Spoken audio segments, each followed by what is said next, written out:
You're Locked on the New York Rangers, your daily podcast on the New York Rangers. Part of the Locked On Podcast Network, your team every day.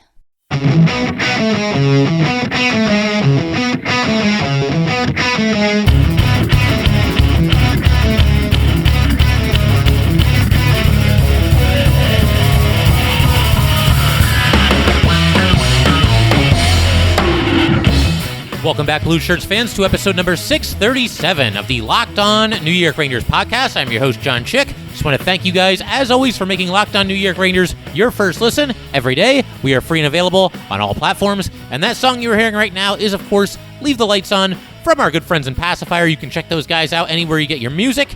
And it is still Monday as I'm recording this. We're going to probably record this episode in a couple different sittings. I do want to eventually look at some potential Ranger targets as far as unrestricted free agents from around the league, but we have to start with the news that the Rangers have extended qualifying offers to 4 of their restricted free agents. So we will talk about that. We will also get to UFA targets. Monday afternoon was the deadline to extend qualifying offers to RFAs around the league, and the Rangers have extended qualifying offers to Kaapo Kakko, Libor Hajek, Tim Gettinger, and Austin Rushoff. I hope I'm saying that name correctly. They do not extend qualifying offers to Justin Richards, Ty Ronning, Maxim Lutinov, Jacob Elmer, or Tyler Wall. And for starters, what exactly does this mean? Basically, all it means is that the players who got qualifying offers from the Rangers will not become unrestricted free agents on Wednesday when free agency begins. The players who were qualified remain under team control, and negotiations for new contracts between these players and the team will continue. So basically, the players that I mentioned that got the qualifying offers, they're still here. Doesn't mean they can't eventually be traded, but for now, all 4 of those players that got the qualifying offers still in the fold for the New York Rangers. And for the most part, this is all just procedural stuff. There aren't really any surprises here. Maybe Tyler Wall not being qualified, a little bit of a surprise just because the Rangers don't have a whole lot of certainty at goalie in their organization besides, obviously, Igor Shesterkin. But we'll go one by one here, just run through these players. And then, like I said, eventually we'll shift our attention to unrestricted free agents from around the league with, unrestricted free agency about to happen at noon Eastern time on Wednesday. But we start with the big one, obviously, Kaapo Kakko. They were always going to qualify him. Kakko obviously hasn't quite become the player that a lot of us were hoping that he would become. Promising start for Kakko in the playoffs this year, and it ended with him becoming a healthy scratch in the final game of the season, what turned out to be the final game, Game 6 at Tampa. And in 3 years with the Rangers, just 58 points in 157 games. Kakko, however, is still just 21 years old, and there's still some potential there. By most reports, it sounds like Kakko will probably end up getting a 2-year bridge deal worth between $2 and $2.5 million per season from the New York Rangers. And just kind of for some frame of reference, Hedl, to compare and contrast here, Hedl got 2 years at an average annual value of $2.3 million when he was an RFA, so something fairly similar seems likely for Kaapo Kakko. We shall see. Moving right along here, we're going to zip through these. We got 9 players to get through here, and then turning our attention to UFAs. Libor Hajek, 24 years old, 94 games with the Rangers over the past 4 seasons, 3 goals and 8 assists. He's a minus 11 in that time and was a former second-round pick by Tampa back in 2016. I noticed that Ranger Twitter basically just lost its mind when he was announced. I don't really see an issue with this. I'm about as indifferent to Libor Hajek being back in the fold as I could possibly be. To me, Hayek's someone who can step into the lineup in a pinch. Not the most overly exciting player. Probably doesn't have the most upside. I get that Ranger fans want to see guys like Lundqvist or Jones or Robertson, but if you keep Libor Hajek around at 6 figures, which is probably about what he would get coming off of a 1-year, $874K deal, I don't think it's really an issue. He can be the 7th defenseman. He could end up playing in the AHL. It's all good. I don't think this is a move that's going to make or break the Rangers. And as far as the idea that the Rangers are trying to save face from the disaster of a trade that sent Miller and McDonough to Tampa, I don't think that's the case either. I think this is just a depth signing. Drury wasn't even the guy who made that trade, so why would he even care?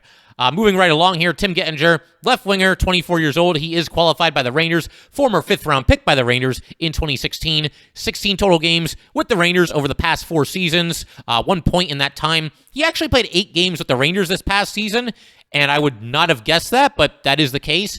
Basically, fourth line type player, big guy, 6'6", 215 pounds. He had 25 points in 45 games with the Wolfpack this past season, and I think the Rangers see him as basically just a depth piece. He's not going to cost you anything. And in fact, he made just $750K last season. So again, it's fine. Organizational depth. There's nothing wrong with it. And then the fourth and final player that got qualified by the New York Rangers, that would be Austin Rushev, 24-year-old right winger, another big kid, 6'7", 229 pounds. He was undrafted, signed with the Rangers in 2020, put up some nice numbers at the University of Western Michigan, and has spent the past 2 seasons with the Wolfpack, has not yet appeared in a game with the New York Rangers. With the Pack over the last 2 years, 32 points in 82 games. I don't think the Rangers really have any big plans for him, but you need some players to kind of fill out your AHL roster.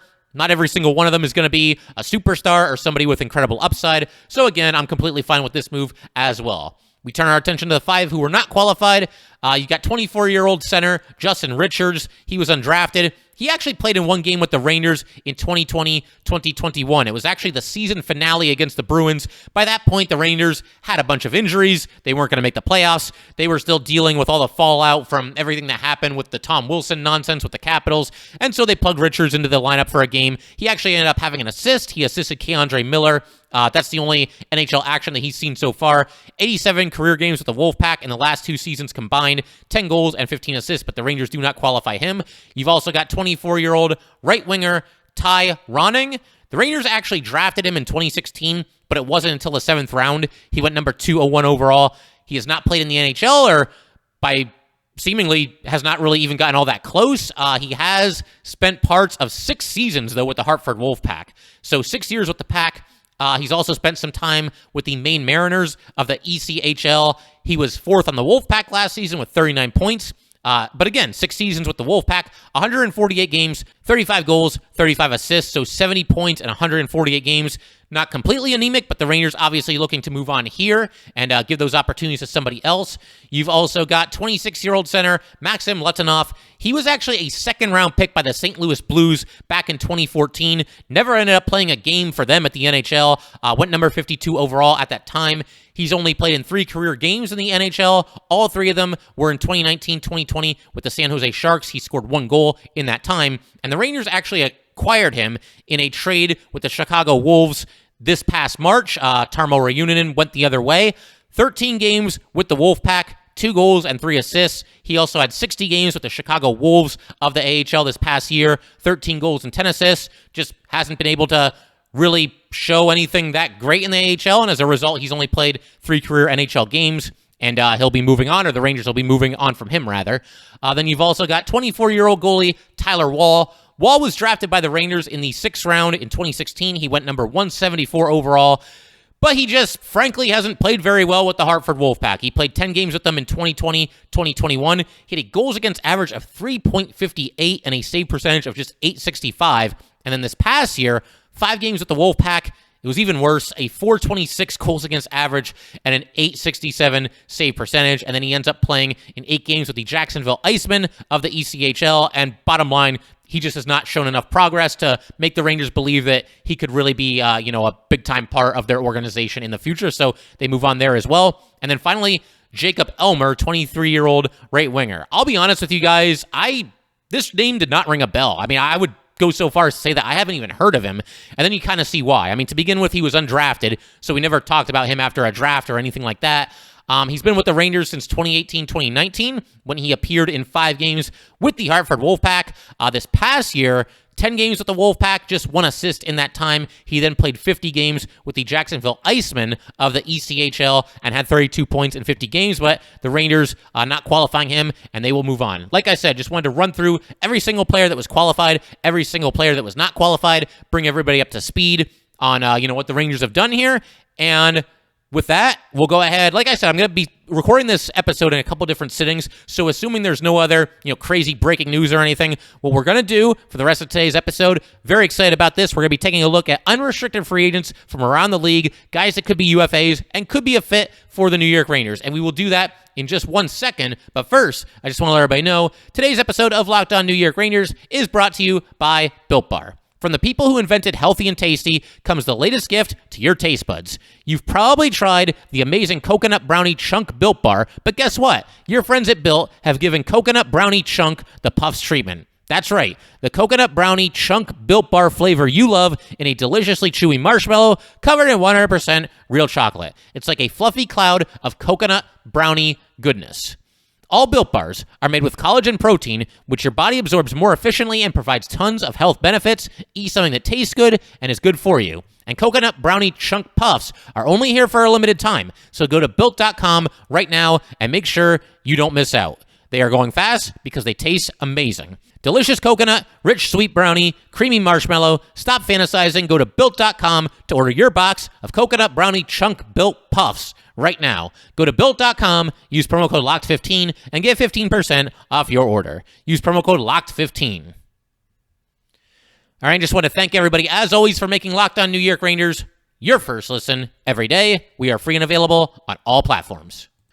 All right, so as promised, we're going to go ahead and kind of zero in on a couple of different unrestricted free agent targets that I think the Rangers could and maybe even should look to pursue when all the madness begins on Wednesday at noon Eastern time. And we're going to start with a name that's been kicked around quite a bit as far as potential Ranger targets, and that would be 36-year-old center Paul Stastny. He can also play some left wing. He's played for a lot of different teams over the years. He was a second-round pick by the Avalanche all the way back in 2005. He's played for the Avs, the Blues, the Jets, the Knights, and the Jets again the last two seasons back in Winnipeg. 1,072 career regular season games for Stastny, 284 goals, 516 assists, so he's got 800 points in 1,072 games. He's also a plus 50 for his career.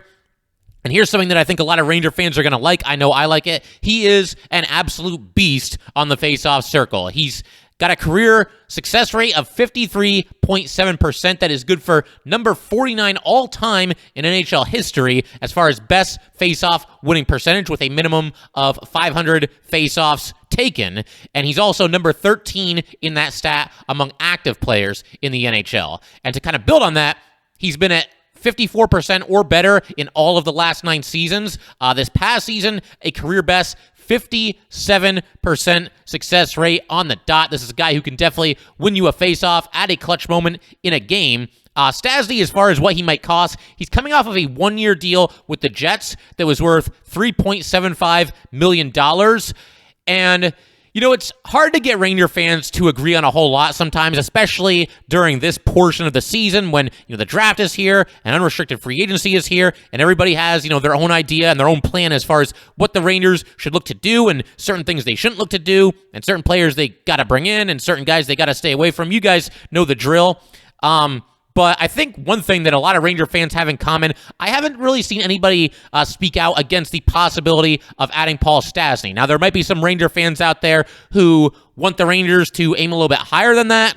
Obviously, some of them aren't necessarily accounting for the salary cap situation, but there are some Ranger fans who say, well, trade this guy or trade that guy or get Jacob Trouba to waive his no-move clause and move his $8 million contract, and then that opens up some room for, other signings. And as far as that thing I just mentioned with Jacob Trouba, I don't really see that happening or even think that it should happen, but that's a concept we might discuss on a future episode. But for the time being, the one thing that Ranger fans seem to have in common is that they're at least open, if not excited, about the possibility of the Rangers bringing Paul Stastny on a presumably short-term contract. And the reason for that, I think, is because Stastny, pretty safe bet to come in and basically just do what he does at a very affordable price and possibly on just a one-year contract. I mean, he did just sign a one-year contract with Winnipeg this past year, so possible the Rangers could get him on another one-year deal.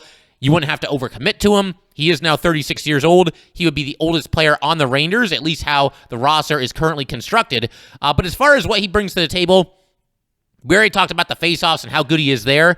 As far as scoring is concerned, he used to flirt with point-per-game production quite a bit earlier in his career. He only once was a point-per-game player. That was all the way back in 2007, 2008 with the Colorado Avalanche. 71 points in 66 games in that season.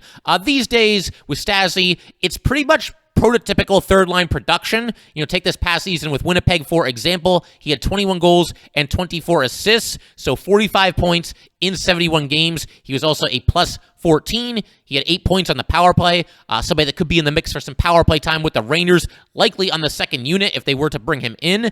But again, just steady third-line production and somebody that wouldn't presumably cost you a whole lot. And for any Ranger fan out there that wants the Rangers to sign Stastny, and you're really all in on this idea and you really like the idea of bringing him to the New York Rangers, this is something that Stastny told The Athletic at the end of the season with, unrestricted free agency approaching for him.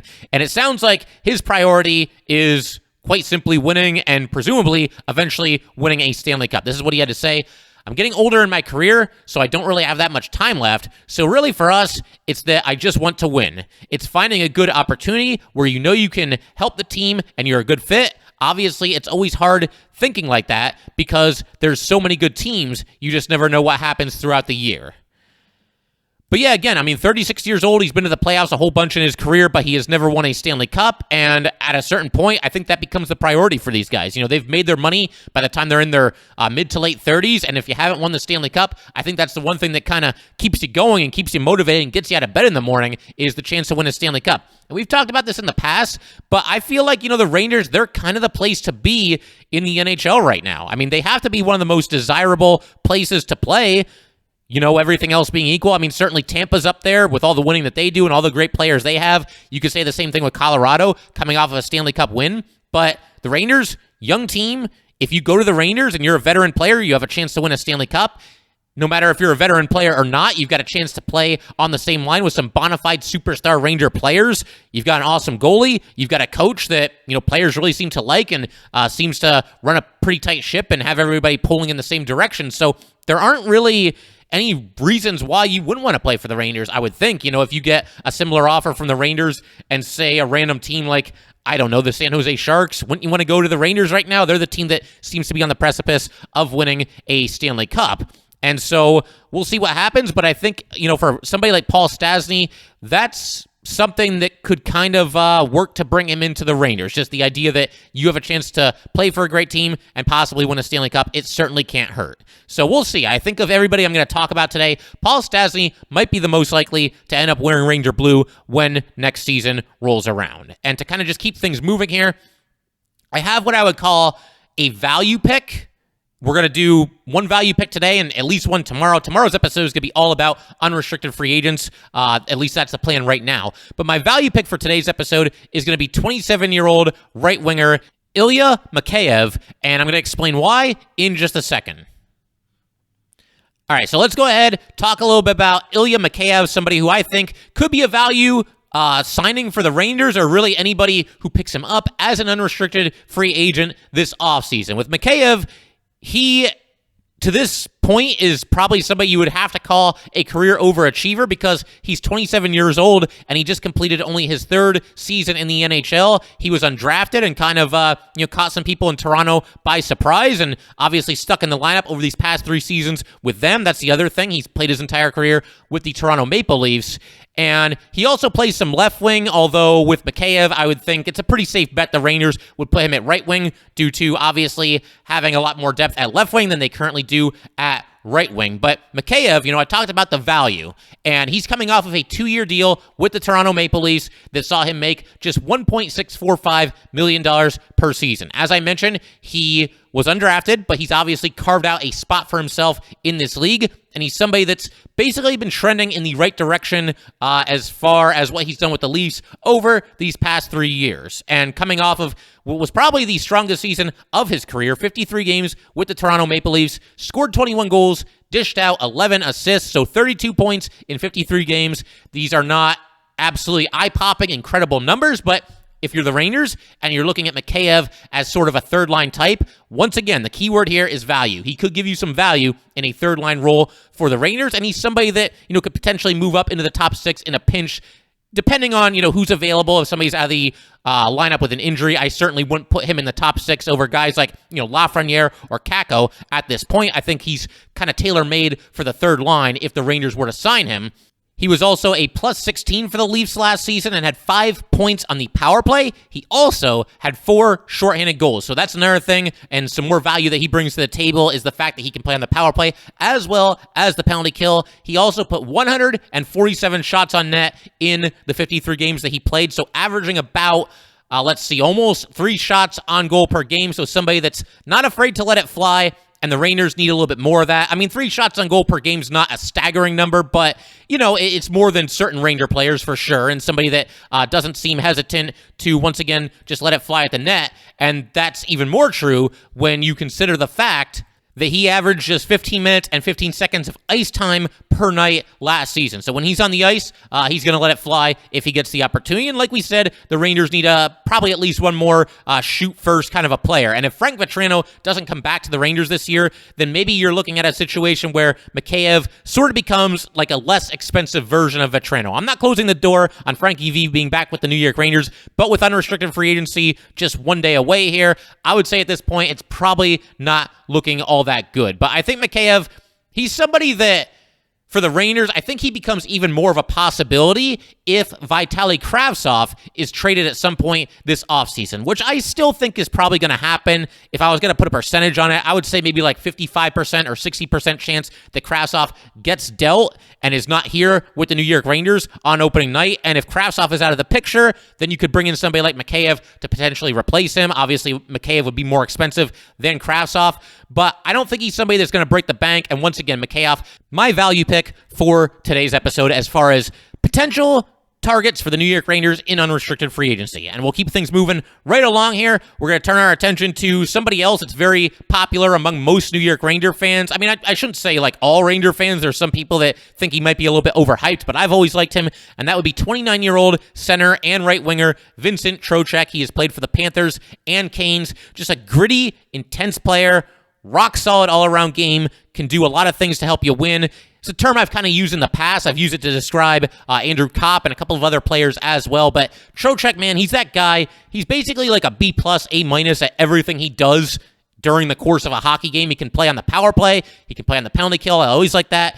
The special teams versatility.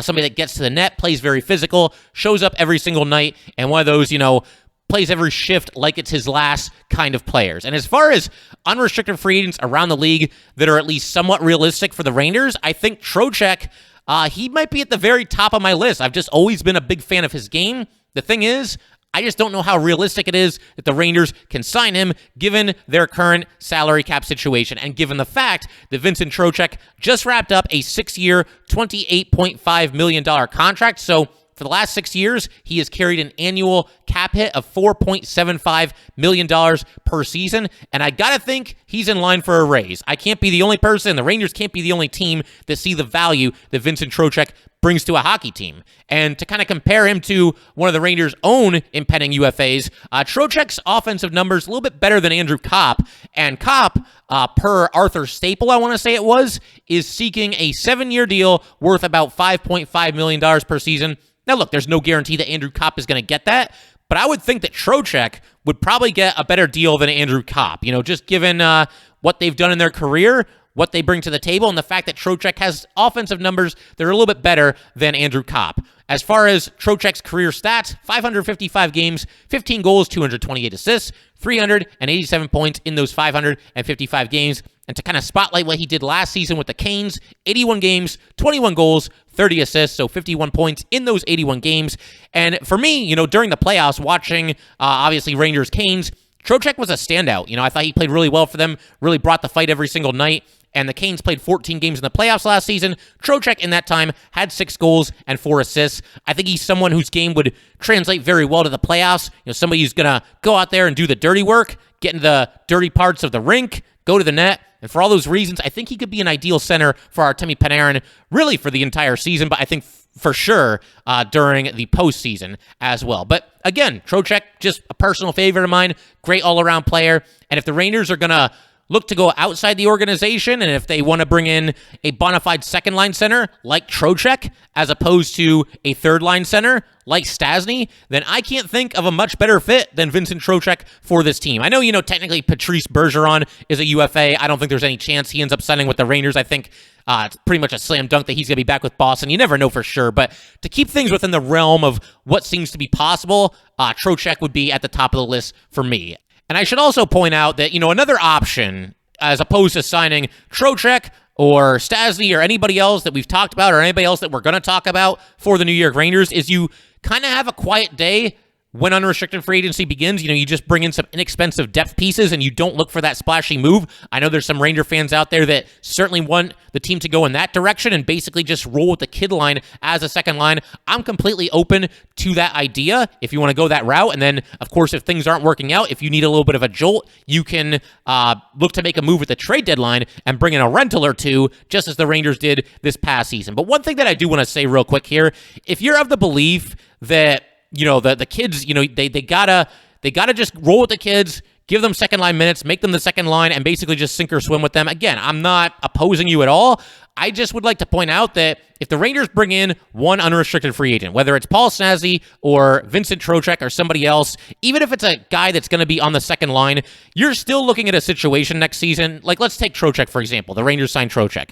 You're still looking at a situation where the Rangers kids are not going to be, crippled by the addition of a Vincent Trocheck. Just the opposite, in fact, because if they were to add Vincent Trocheck, I still think you're looking at a situation where 2 out of 3 of Kakko, Lafreniere, and Hedl would be in the top 6 to start the season and likely throughout the entire season.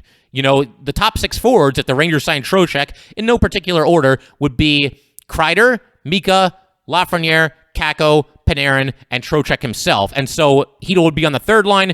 That's not going to do any long-term horrible damage to these kids. Adding one player is not going to completely cripple their development. So just wanted to point that out as well. I get the idea. You want to see the kids get a big role and reach their potential, but by bringing in one unrestricted free agent, that's not going to do irreparable damage to any of the kids, that is for sure. And I figure we can do one more unrestricted free agent target for the New York Rangers this season. This is a name that I've mentioned in passing once or twice in some recent episodes, but the Rangers do need a backup goalie, and I'm going to point the spotlight at Yaroslav Halak. He is 37 years old, so if he was brought in, he would then be the oldest player on the New York Rangers, and somebody that has been in the league for a long time, played with a lot of different teams. He's gone from the Blues to the Caps to the Islanders to the Bruins and the Canucks in that order. 336 career NHL games, 170, 108, and 42. A goals against average of 2.55 for his career, a save percentage of .915, and 27 shutouts. Another 39 Stanley Cup playoff games. He's gone 17-20 in the playoffs with a 248 goals against average and a .919 save percentage, no shutouts. So his playoff numbers and regular season numbers are almost identical. He's obviously a reason why I like him is that he's played in New York before. He's also played with the Boston Bruins, obviously another big market, and somebody who I think has probably been a little bit underappreciated, maybe a little bit underrated throughout his career. A steady, if unspectacular, goalie over the years here. A bit of a down season for Halak in Vancouver this past year, just 17 games, a record of 4.72, a goals against average of 294, and a save percentage of .903. But I should also point out, in all the 3 preceding seasons with the Bruins, Halak had a goals against average between 2.34 and 2.53 in those 3 years, and his save percentage in those 3 seasons was always between .905 and .922. He also had 10 shutouts while playing with the Bruins for those 3 seasons. And I think the fact that his numbers are down last year probably has more to do with the team around him than with Halak himself. And going from the Canucks to the Rangers, obviously that would be an upgrade for Yaroslav Halak. And look, I mean, it's a backup goalie situation. The Rangers are looking to save some money here. I think they'll be able to do that with Halak, maybe give him $1 million, $1.2 million. That should probably get it done. He is coming off of a contract that was for 1 year and paid him $1.5 million. I don't think the Rangers would want to go that high with their backup goalie, but it's possible that Halak, might take a little bit less than that. Maybe he's somebody that is looking to win a Stanley Cup before it's all said and done, and maybe he prioritizes winning at this point in his career. We'll see, and we'll take a look at some other, 1 or 2 at least, unrestricted free agent goalies that could be a fit for the New York Rangers, but wanted to start with Yaroslav Halak. I think that he could be an ideal backup goalie for the New York Rangers next season. But that will pretty much do it for today, guys. Once again, if you'd like to get in touch with this podcast, please send an email to LockedOnNYRangers@gmail.com. Once again, that is LockedOnNYRangers@gmail.com. lockedonnyrangers@gmail.com. And definitely give us a follow on Twitter as well, at LO_NY_Rangers. Once again, this at LO_NY_Rangers. And definitely make sure to subscribe to the Locked On New York Rangers podcast on YouTube. Thanks again, guys. I'll see you next time. Thanks for making Locked On New York Rangers your first listen every day. In our next episode, we're going to continue looking at potential unrestricted free agent targets for the New York Rangers. Definitely looking forward to that, and definitely do not miss it. Now make your second listen Locked On NHL. Locked On experts give you a daily 30-minute podcast on all things NHL all year long. Stay up to date on everything in the hockey world. Locked On NHL, your daily 30-minute NHL podcast.